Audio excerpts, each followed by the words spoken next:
বহু বছর আগে খেয়েছিলাম, সেই স্বাদ এখনও মুখে লেগে আছে। কখনো নিজে চেষ্টাও করিনি তৈরি করতে, তা আজ মনে হলো যে একটু ট্রাই করে দেখি না সেই স্বাদ ফিরে পাই কি না। তো যেই কথা সেই কাজ। এখানে গুড় ভালো করে জাল করার পর যখন গুড়টা আঠালো হয়ে আসছে, একটু লেবুর রস দিয়ে দিলাম, তারপরে একটু মুড়িগুলি দিয়ে দিলাম।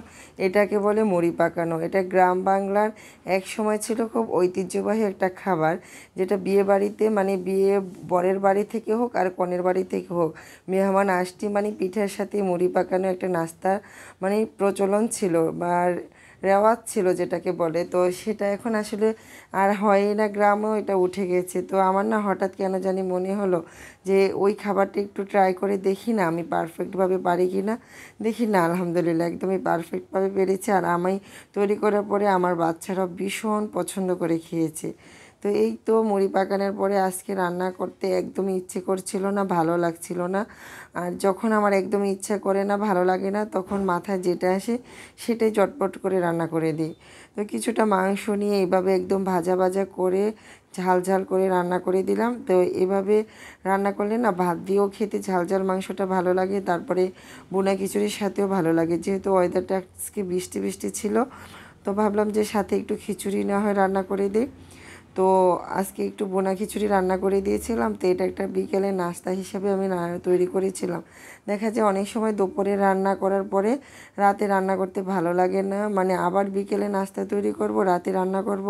তো এরকম টাইপের খাবারগুলি আমি তৈরি করে দিই, সেটা বিকেল এবং রাতের নাস্তা দুইটাই হয়ে যায়, মানে রাতের ডিনার আর বিকেলের নাস্তা দুইটাই হয়ে যায়। তো যাই হোক, মুড়ি রেসিপিটা তো আপনার সাথে শেয়ার করলামই। তো আমার কাছে না খুব ভালো লাগছিল এইভাবে একদমই মুড়ি মাখা, মানে মুড়ি পাকানো যেটাকে বলে, খেতে খুবই ভালো লাগে। তো এই খাবারটা অনেক ছোটোবেলায় খেয়েছি, কিন্তু বড় হওয়ার পরে নিজে তো কখনো তৈরি করিনি, আর কবে যে কার হাতে তৈরি করে খেয়েছি সেটাও আমি ভুলে গেছি, মনে নেই। তো যাক, আমার বাচ্চারা অনেক পছন্দ করে খেয়েছে। যেহেতু আমি প্রথমবার ট্রাই করছি, অল্প মুড়ি দিয়ে ট্রাই করছিলাম, তো প্রথম মনে হচ্ছিল যে আসলে মুড়িটা মনে হয় শক্ত হবে না, একদমই ঝরঝরা নরম, গুড়টার সাথে মনে অ্যাডজাস্ট হয়। ঠান্ডা হওয়ার পরে না এত সুন্দর মোয়ার মতো হয়ে গেছে, এত শক্ত হয়েছে, খেতে বেশ ভালো লাগছিল।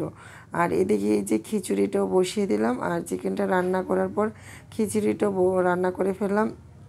বিকেলে নাস্তা বা রাতের ডিনারে ঝটপট রান্নার মধ্যে হচ্ছে আমার কাছে মনে হয় এরকম করে অল্প করে একটু চিকেন ঝাল ঝাল করে রান্না করে নেওয়ার পর একটু বোনা খিচুড়ি রান্না করা। তো এটা একদম অল্প সময়ের মধ্যে হয়ে যায় আর ঝটপট করে বাচ্চারা খেয়ে ফেলে। আর এই নাস্তাগুলি বাচ্চারা কিন্তু বেশ পছন্দ করেই খায়। যেহেতু দুপুরের খাবারে আমরা খিচুড়িটা খেতাম, কিন্তু এটা যদি বিকেলের বেলা বা সন্ধ্যার পরে রান্না করে দিই তখন তারা একটু মজা করেই খেতে পছন্দ করে। তো যাই হোক, সবাই ভালো থাকবেন, সুস্থ থাকবেন। আমার ভিডিওগুলো যদি ভালো লাগে অবশ্যই অন্যকে দেখার সুযোগ করে আমার পাশে থাকবেন। আজকের মতো বিদায়, আল্লাহ হাফেজ।